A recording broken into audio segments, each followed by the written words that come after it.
Hey guys, today I'm going to tell you how to edit a TikTok video after posting.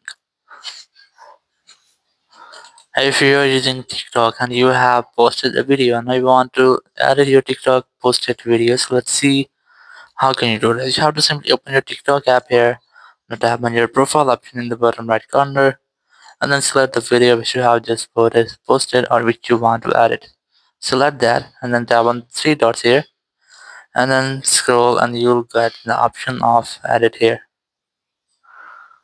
If you don't find the option of edit, you just have to tap on the download option here. So after downloading the video, you have to go back, tap on the plus option here, then go to your gallery, select the video which you have just downloaded. So I have just downloaded this one, just select that video, then tap on next, and from here you can easily edit your video. Once you have added, just tap on next and you can resend it again. Once you have resend or re-uploaded your video, you just have to delete your previous video from here.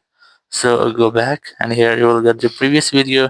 Just tap on three dots and then select the delete option here and then delete your previous video. So in this way you can easily add it to your TikTok video after posting. Thank you very much for watching the video. Until next video, bye bye.